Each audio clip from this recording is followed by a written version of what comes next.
every day you wake up to a battle, not against others, but against your own mind. You worry about things you can't control. You replay old mistakes, hoping to rewrite them in your thoughts. You compare your life to others and measure your worth by their shadows. Sometimes it feels like you're never really present. You're either behind, trying to fix what's gone, or ahead, fearing what's coming. And when you finally stop, you feel restless, uneasy, like silence itself is too heavy to bear. You look at your phone, you scroll, you fill the space with noise because quiet feels dangerous. In that quiet, your thoughts grow louder and your doubts begin to speak. You feel you should be doing more, earning more, becoming more. You chase perfection, a version of yourself that doesn't exist. And the faster you run, the more tired you become. The world around you only feeds that exhaustion. It tells you that success means control, that happiness means pleasure, that peace means escape. But deep down, you know those promises are thin, because you've had moments when everything seemed perfect, and still your mind found a reason to be restless. You've stood in a beautiful place and yet thought of something wrong. You've had everything you needed and still felt a quiet ache. That's the human struggle, to want peace, but to keep walking away from it. We live as if everything depends on us, as if the world will collapse if we stop trying to hold it up. But in truth, we're not holding the world. We're holding our expectations of it. And they are what make us suffer. Anger, fear, anxiety, jealousy. They're all built from one root, wanting what we cannot control. When someone insults you, you react. You defend yourself, you explain, you fight back. But if you stop for a moment, if you breathe, you'll see that the insult itself has no power. Only your judgment gives it meaning. When you lose something, you tell yourself it was yours. But was it ever? Or did it only pass through your life for a while? When you face uncertainty, you imagine every possible disaster. But none of them have happened yet. They live only in your imagination, and yet they hurt you as if they were real. This is what Marcus Aurelius meant when he wrote, "If you are distressed by anything external, the pain is not due to the thing itself, but to your estimate of it, and this you have the power to revoke at any moment." The world hurts you less than your own thoughts about it do. We can't stop life from being difficult, but we can stop adding unnecessary suffering to it. We can learn to face reality as it is, without the weight of our expectations. That is the first step toward peace. Not changing the world, but changing how you meet it. The Stoic shift in perspective. Now imagine seeing life through Stoic eyes. Imagine waking up and asking yourself one simple question. What is in my control today, and what is not? It sounds small, but it changes everything. A Stoic begins each day with clarity.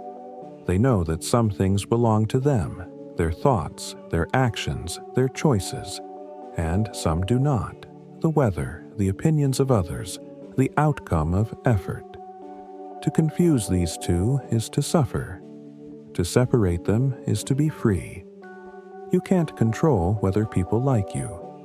You can control whether you act with integrity. You can't control the economy. You can control your effort, your honesty, your resilience. You can't control what tomorrow brings. You can control how you meet it when it comes. This is the Stoic way of seeing. It's not detachment, it's precision. It's understanding the border between what you can shape and what you must accept. Marcus Aurelius wrote, "Waste no more time arguing about what a good man should be. Be one." It's simple. Don't drown in opinions. Don't wait for perfection. Just live with virtue. Here, now, in the smallest moments. Do the next right thing and let the results unfold. The Stoics also spoke of the inner citadel, a fortress within you that no external force can breach. It's built not of stone, but of discipline and understanding. When you face insult, loss, or chaos, you can retreat there, not to escape, but to see clearly. Inside that citadel, you are untouched.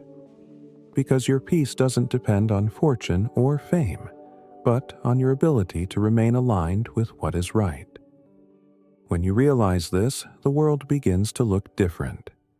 The traffic, the delays, the gossip, the bad news, they lose their power. You stop reacting to every shadow. You stop expecting fairness from chaos. You start finding calm in simplicity. The Stoic does not ask for a lighter burden. They ask for a stronger back. They understand that virtue, not pleasure, not power, is the only true good, and virtue is always within reach. You can choose patience instead of anger, courage instead of fear, compassion instead of resentment. Every day gives you the chance to practice. You don't need to control the world. You only need to control yourself. And when you do that, you discover something remarkable.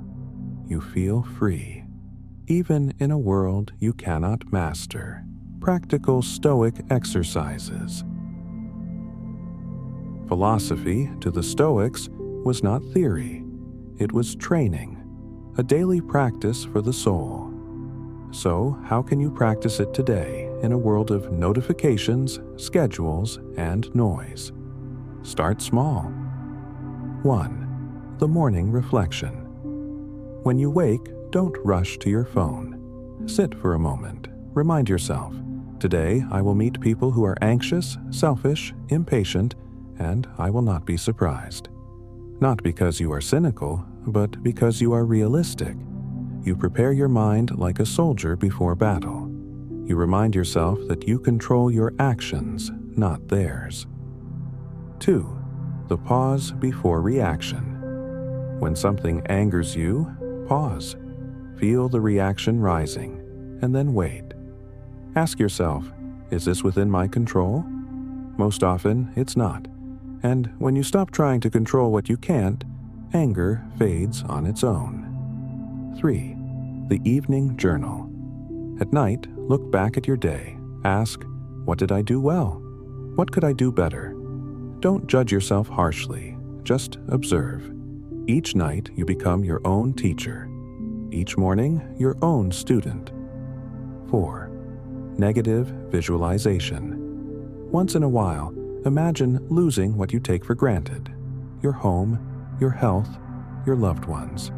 Not to sadden yourself, but to wake up your gratitude. When you realize how fragile everything is, you begin to cherish it more deeply. 5. Memento mori. Remember you will die. This is not dark. It's freeing. When you remember your mortality, small irritations lose their weight. You stop wasting days on resentment. You begin to live fully now because you understand there is no later. These are not rituals for monks or emperors. They're practices for anyone who wants peace. For you, in your ordinary life, with your job, your family, your struggles, your dreams. When you practice Stoicism, you stop being a victim of emotion. You become a student of it. You begin to see anger not as truth, but as energy. Fear not as prophecy, but as signal. Sadness not as weakness, but as depth. Each emotion becomes a teacher, and you learn to listen without being ruled. Marcus wrote, The happiness of your life depends upon the quality of your thoughts. This is the essence of practice. Not avoiding difficulty, but training your mind to remain calm within it. Because peace is not something you find. It's something you build, thought by thought, choice by choice, time, mortality, and what really matters. Look at your life as it is right now. How much of it is already gone? How many moments slipped by unnoticed while you were waiting for the next one? Time is the one thing no one escapes. You can borrow money, lose possessions, rebuild reputation, but time never returns. It is the quiet thief behind every joy, the invisible truth behind every choice. The Stoics never ignored death. They looked it in the eye. Because to remember death is to remember what truly matters in life. Marcus wrote, "Do not act as if you were going to live 10,000 years. Death hangs over you. While you live, while it is in your power, be good." He didn't mean be good, as in moral perfection. He meant live now. Live with honesty, integrity, and awareness. Don't postpone what your soul already knows is right. You might think that thinking of death makes life darker, but it does the opposite. When you see that every moment could be your last, you stop wasting them. You speak more truth. You forgive faster. You notice the light on the wall, the breath in your chest, the sound of someone you love speaking beside you. You understand that nothing is truly yours. Not your possessions, not your titles, not even your body. You are only borrowing them for a short time. And so, gratitude becomes natural. You stop asking, "Why don't I have more?" and start saying, "How lucky I am to have this, even for a moment." That's why Stoicism isn't pessimistic. It's the deepest kind of optimism.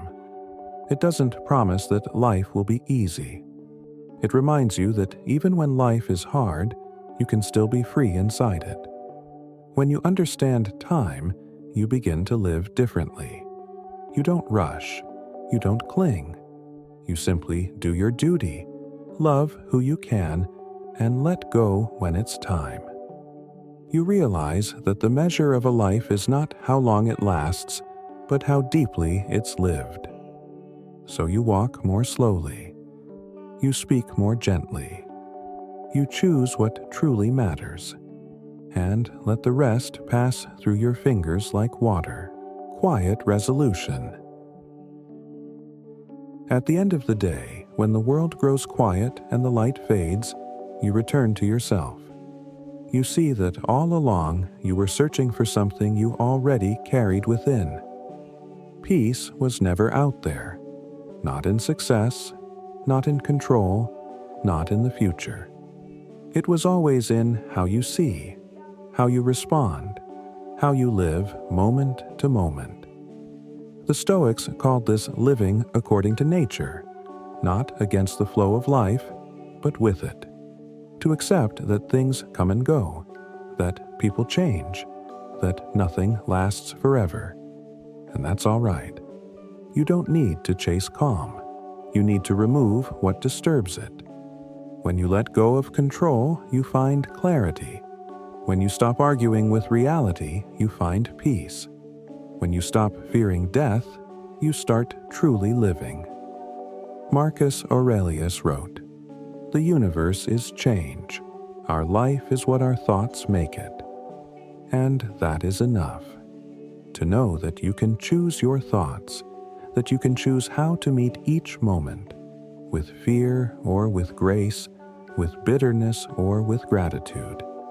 That is your freedom. That is your strength. And that is why Stoicism still matters today. Because the world will always be uncertain. People will always disappoint. Plans will always fail. But if you learn to master your own mind, no storm can reach the stillness within you. So tonight, as you close your eyes, remember, you don't need the world to be calm. You only need to be.